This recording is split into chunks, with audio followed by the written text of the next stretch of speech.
শিক্ষার্থীরা আজকে আমরা বিপরীত ফাংশন শিখব। তো বিপরীত ফাংশন যদি এরকম কোনো ফাংশন আসে এফ অফ এক্স সমান 2x - 1 2x + 3, তাহলে বিপরীত ফাংশন করার ক্ষেত্রে প্রথম যে ধাপটা হলো প্রথম আমরা লিখব দেওয়া আছে বলে ফাংশনটা তুলব। তোমরা ধাপটা মনে রাখবা, একটা নিয়ম দিয়ে সব সম্ভব। এফ অফ এক্স সমান 2x - 1 ডিভাইডেড 2x + 3। প্রথম আমাদের যে কাজটা করতে হবে, ধরি প্রথম কাজ সমস্ত বিপরীত ফাংশনের ক্ষেত্রে এই লাইনটা লিখতে হবে। যে ফাংশনে আসুক তাকে আমরা y সমান এফ অফ এক্স সমান সমান 2x - 1 2x + 3, যে ফাংশনে আসুক আমরা তাকে y সমান ধরে নিব। এবার আমাদের যে কাজটা করতে হবে, দেখো এখানে আমাদের তিনটা সমান লেখার কারণ হলো আমাদের এখানে দুইটা ভাগ করব। এক নম্বর ভাগ হলো আমরা y সমান এফ এক্স লিখব, দুই নম্বর হলো আমরা y সমান 2x - 1 ডিভাইডেড 2x + 3 লিখব। তো প্রথমে আমরা যেটা লিখব, এখানে y সমান সমান এফ অফ এক্স, সমস্ত বিপরীত ফাংশনের ক্ষেত্রে এই জায়গাটা সেম কাজ করতে হবে, y সমান সমান এফ অফ এক্স। এবার যে কাজটা করতে হবে, আমরা উভয় পক্ষে এফ ইনভার্স দিয়ে গুণ করব। তাহলে এফ ইনভার্স মানে হচ্ছে, তোমাকে খেয়াল রাখবো, f⁻⁻1 y, এখানে F inverse F of x, উভয় পক্ষ আমরা এফ ইনভার্স দিয়ে গুণ করলাম। এখন দেখো এফ ইনভার্স ওয়াই থাকবে, এটা কোনো পরিবর্তন হবে না, সমান এখানে সব সময় এফ ইনভার্স এবং এফ কাটাকাটি হয়ে যাবে, এবং এফ ইনভার্স আর এফ কাটাকাটি হয়ে যাবে। কাটাকাটি করে দেখানো লাগবে না, বাট এটা তোমরা মনে মনে ভ্যানিশ করে দিবা। এবং এখানে থাকবে হচ্ছে এক্স, এটা কিন্তু ফিক্সড। এইটুকু যে করলাম সমস্ত ইনভার্সের ক্ষেত্রে সেম। এখন এটাকে তোমরা 1 নম্বর দিবা। দেখো আগের অঙ্কে আবার যাই। এবার আমরা বলেছি y সমান 2x - 1 2x + 3 লিখব। তাহলে আমরা আবার লিখতে পারি, আবার y সমান 2x - 1 ডিভাইডেড 2x + 3।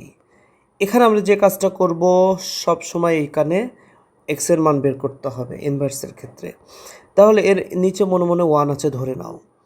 তাহলে বলো তো, আর গুণ করলে আমরা 1-এর সাথে 2x - 1, আর এখন y-এর সাথে 2x + 3 গুণ হবে। তাহলে y-এর সাথে গুণ হবে 2x + 3, আর 1-এর সাথে গুণ হবে 2x - 1। এখন y আর 2x গুণ করলে 2yx, প্লাস y দিয়ে 3কে গুণ করলে 3y, এখানে থাকলো 2x - 1। এখন সবগুলোকে বাম দিকে নিয়ে আসো, বিশেষ করে যেগুলো এক্স আছে, যেহেতু আমরা এক্সের মান বের করব, তাই 2yx আর 2x এটা একদিকে থাকতে হবে। তো 2yx plus 2x side change করলে -2x সমান, এদিকে আছে কি ডান সাইডে -1 আছে, প্লাস 3yকে ডান সাইডে নিয়ে গেলে -3y। এখন এখানে উভয়ের মধ্যে আমরা এক্স কমন নিব, এক্স কমন নিলে এখানে থাকে 2y - 2। যেহেতু এক্সের মান বের করতে হবে তাই আমরা এক্সটা কমন নিলাম, ডান সাইডে যা আছে তাই। এবার এক্সের সাথে 2y - 2 সাইড চেঞ্জ করলে কী হয়ে যাবে, ভাগ হয়ে যাবে। তাহলে জিনিসটা কেমন হবে,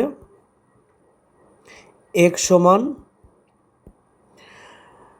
-1 - 3y, -1 - 3y divided 2y - 2 side change করলে ভাগ হয়ে যাবে 2y - 2। তাহলে এটা হলো 2 নম্বর সমীকরণ।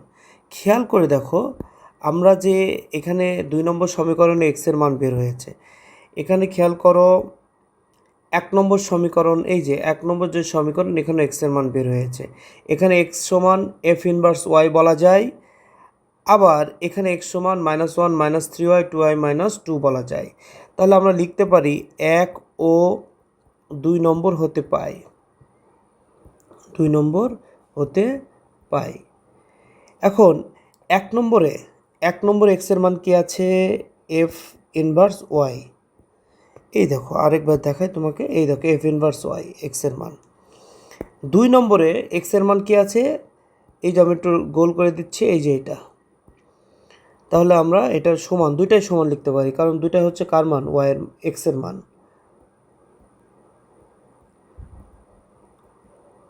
এই যে আমরা এফ ইনভার্স ওয়াই সমান -1 -3y 2y -2 পেলাম। যেহেতু আমরা বিপরীত ফাংশন নির্ণয় করছি এক্সের, তাহলে এফ ইনভার্স ওয়াইয়ের জায়গায় আমরা কী বসাবো, এক্স। তাহলে ডান সাইডে যেখানে যেখানে এক্স আছে, ওয়াই আছে, সেখানে সেখানে কী বসবে, এক্স। তাহলে 2x - 2, এটাই হচ্ছে বিপরীত ফাংশন, ইহাই বিপরীত ফাংশন। এই যে বিপরীত ফাংশন শুধু এফ ইনভার্সও বলতে পারে, কিন্তু তার মানে বুঝে নিতে হবে এটা বিপরীত ফাংশন, ইহাই বিপরীত ফাংশন। তাহলে বুঝতে পারছো সকল বিপরীত ফাংশন সেম ক্যাটাগরিতে হবে। তোমাদেরকে আরেকবার বলি, প্রথমে যে ফাংশনটা দেওয়া থাকবে তাকে প্রথমে ওয়াই সমান এফ এক্স সমান এটা ধরে নিবা। প্রথমে ওয়াই সমান সমান এফ এক্স লিখবা, উভয় পক্ষকে এফ ইনভার্স দিয়ে গুণ করবা, এটা সকলের ক্ষেত্রে সেম। এফ ইনভার্স ওয়াই থাকবে, এফ ইনভার্স এফ কাটাকাটি করে এক্স থাকবে, দিয়ে এটা 1 নম্বর সমীকরণ হবে। আবার তোমরা ওয়াই সমান শেষেরটা 2x - 1 2x + 3 লিখবা, লিখে এখান থেকে তোমাদের কাজ হলো এটা লিখলে, এখান থেকে কাজ হলো তোমার এক্সের মান বের করা। এক্সের মান বের করে এটা তুমি 2 নম্বর সমীকরণ দিবা। এবার 1 আর 2 এর এক্সের মান সমান করে দিবা, দিয়ে ওয়াইয়ের জায়গায় এক্স বসায় দিবা, তাহলে বিপরীত ফাংশন হয়ে গেল। আশা করি তোমরা বুঝতে পেরেছো।